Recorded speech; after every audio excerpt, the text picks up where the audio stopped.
생활. 못 떠나도 고! 탁PD의 국제 뉴스. 네, 지구촌 구석구석 나와 다른 듯 또 닮은 사람 사는 이야기를 들어보겠습니다. 우리가 못 떠나니까 대신 여행을 떠나주는 탁지영 PD와 함께 하겠습니다. 안녕하세요. 네, 안녕하세요. 반갑습니다. 여행으로 수다 떠는 PD 탁지영 PD입니다. 아, 정말 여수탁. 그 사이에 벌써 이렇게 주인공까지 만들어졌나요? 여행으로 수다 떠는 탁 PD, 여수탁. 네. 여수탁이 오늘 옷을 또 엄청나게 정말 떠나고 싶게 만들게 입었어요. 그러니까 옷이라도 좀 이렇게 떠나는 느낌으로 입어야죠. 그 선글라스에 있는 그건 무슨 색깔이어야 됩니까? 코발트 블루? 그런가요? 코발트 블루 이 선글라스에 시계 색깔도 또 코발트 블루입니다. 네, 딱 맞춰주시고. 네. 그리고 위하고 상의하고 하의가, 와, 저렇게 또 멋지게. 진짜. 아유, 감사합니다. 색깔이며 패션 색깔. 감각이 있으신 분들이 이렇게 디테일들을 다 꿰뚫어 보시죠. 네, 목걸이까지 완벽합니다. 한번 좀 궁금하신 분들 들어와서 한번 보시기 바라고요. 자, 우리가 못 떠나니까 이분을 통해서 떠나야 되겠습니다. 네. 탁PD님, 오늘은 어디를 떠날까요? 자, 이런 곳들은 여행지로 어떨지 한번 여쭙고 싶은데요. 네. 2차 세계대전 당시에 유태인 수용소로 유명했던 그 아우슈비츠. 아우슈비츠. 네, 그리고 뭐 원전 사고로 유명한 러시아의 체르노빌. 네, 그리고 또 여기도 많이 들어보셨을 텐데 캄보디아의 킬링필드 100만 명 이상이 목숨을 잃었죠. 네, 우리 영화에서 많이 봤어요. 네. 네네. 근데 여기 이런 데 가면 좀 무섭지 않아요? 근데 이제 이런 곳들이 네. 이른바 다크 투어리즘으로 유명한 곳입니다. 다크 투어리즘. 네네. 혹시 다크 투어리즘이라는 말씀 들어보셨어요? 뭐 저는 정확히는 모릅니다만 일단 영어로 다크. 네네네. 막 어둡고 뭔가 음침하고. 네. 네, 투어리즘 그러면 이제 좀 안 좋은 곳을 이렇게 다니는 것으로 느껴지네요. 그렇습니다. 네. 그러니까 이런 곳들이 역사적으로 굉장히 잔혹한 참상이 벌어졌던 장소 또는 재난재해 현장을 둘러보면서 이로부터 교훈을 얻고 과거의 잘못된 역사를 반복하지 않겠다는 다짐의 계기로 삼는 그런 여행을 우리가 다크 투어리즘이라고 하는데요. 사실 우리나라도 격동의 현대사를 거쳤기 때문에 이런 다크 투어리즘을 테마로 여행할 수 있는 곳들이 굉장히 많은 편이에요. 우리나라 내에요? 그렇죠. 그래서 오늘은 이런 국내외 다크 투어리즘 명소들을 한번 살펴보려고 합니다. 근데 너무 으스스해서 과연 여행지도 괜찮을지 모르겠어요. 근데 사실 오늘 이 이야기를 좀 해야겠다고 마음을 먹은 게 지난 그 현충일 날 화제가 됐던 언론 보도들 때문이에요. 이번에 유독 국립현충원 내에 있는 일부 무덤에 대해서 그 이장 문제가 굉장히 큰 이슈였잖아요. 맞습니다. 친일파라고 알려진 사람들의 파묘 관련된 내용이었죠. 그렇죠. 네. 이 친일 반민족 행위를 했다고 지명된 친일 반민족 행위자 1,005명 가운데 11명이 지금 현충원에 안장이 돼 있고요. 이거를 친일 인명 사전 수록자 명단으로 확대할 경우에는 63명이 지금 현충원에 묻혀 있는 상황이에요.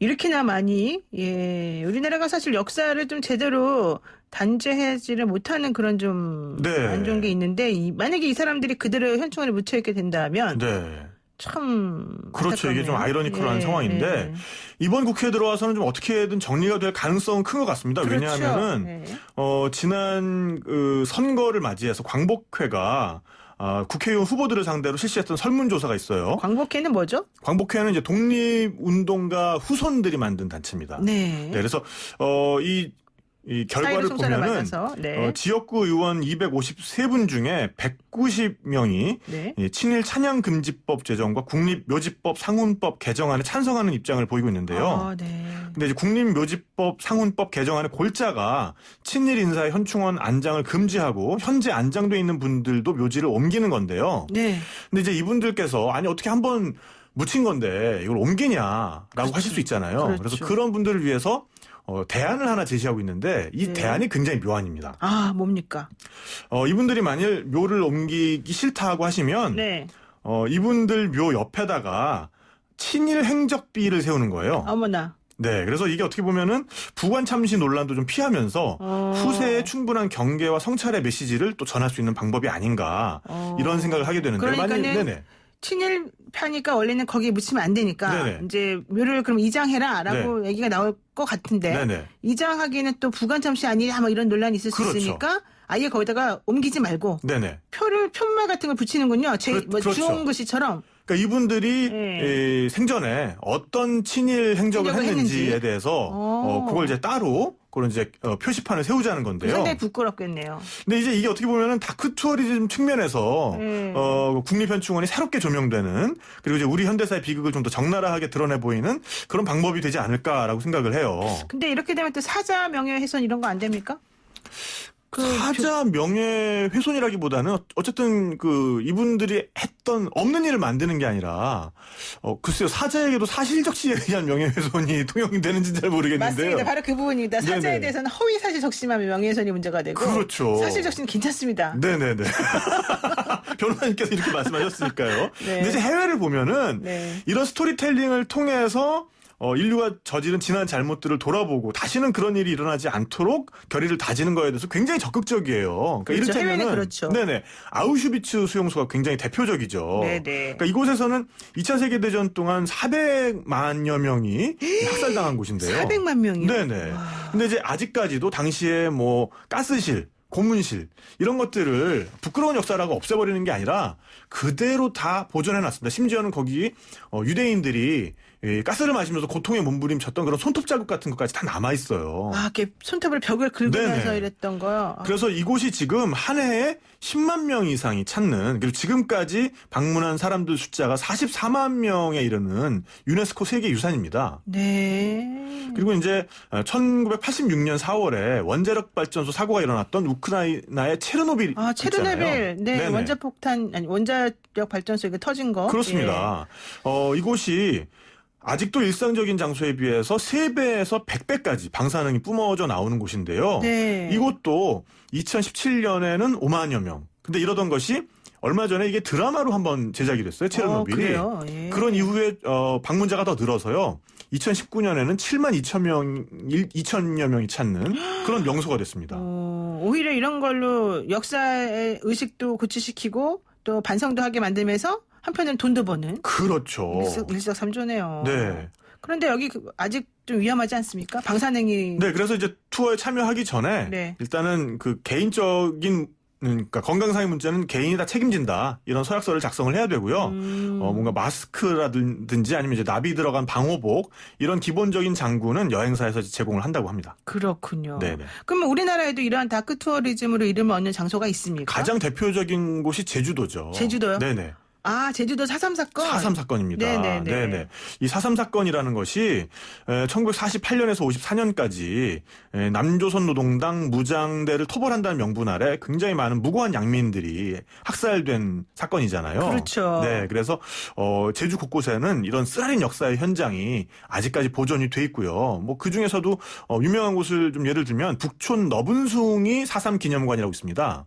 너분숭이. 너분숭이. 여기가 넓은 들이라는 뜻인데요. 네네. 여기가 이제 1949년 1월 17일 날 군인들에 의해서 빨갱이 가족으로 몰린 446명의 마을 주민들이 사살된 곳인데 이곳에 가면은 이때 당시에 아기를 낳는 어머니 그리고 젖먹이 어린아이들까지 목숨을 잃었어요. 네, 맞아요. 그래서 이제 그런 무덤들이 아기 무덤까지 그대로 보존이 돼 있는 곳입니다. 그리고 뭐 서울에서는 일제에 의해서 독립운동 지사들이 붙잡혀서 옥고를 치렀던 서대문 형무소.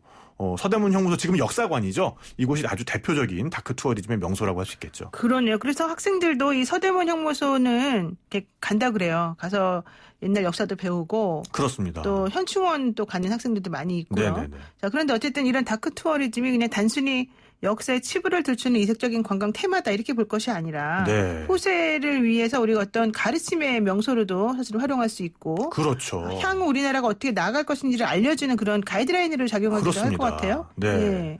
그래서 이 국립현충원 이장 문제도 우리가 이제 후손들에게 어떤 메시지를 전할 것이냐에 따라서 그걸 이제 중심에 놓고선 생각을 해보면은 의외로 해법이 좀 쉽게 보일 수도 있을 것 같은데요. 네. 이게 이제 남의 역사가 아니라 우리 역사잖아요. 우리 네네. 역사를 주제로 한 이런 다크 투어리즘은 단순히 이제 잔혹한 역사의 한 장면을 들춰내는 게 목적이라기보다 그렇죠. 우리가 이미 저질렀던 그런 실수의 증거를 보존해서 그게 이제 되풀이될 가능성을 줄이는 게 목적이잖아요. 네. 그래서 이런 그 개정 가능성이 굉장히 큰 지금 이제 국립묘지법에 의한 이제 이장 대상자로 선정될 수 있는 분들, 이런 분들이 사실 문제적 인물들이에요. 그러니까 네, 그렇죠. 일제 시대에 또 친일은 했지만 네. 이후에 건국 과정에서 공을 세운 그런 분들이 많잖아요. 네. 그러니까 이제 이런 분들에 대해서 그런 친일 행적비를 세우는 것이 어찌 보면은 그 국립묘지 안장 자체는 또 건드리지 않으면서도 네. 후대에 대해서 경고를 할 수 있는 그런 좋은 방법이 아닌가. 그리고 또 이분들께도 네. 어떤 뭐 국가를 위한 또 하나의 봉사의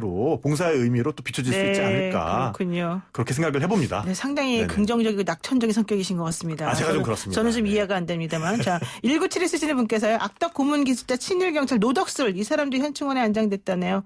친일 청산도 못한 대한민국 너무 많이 부끄럽습니다. 그렇습니다. 네, 이렇게 말씀하셨습니다. 오늘은 다크 투어리즘에 대한 이야기 잘 들었습니다. 고맙습니다. 네, 감사합니다. 네, 지금까지 탁재형 여행 전문 PD였습니다.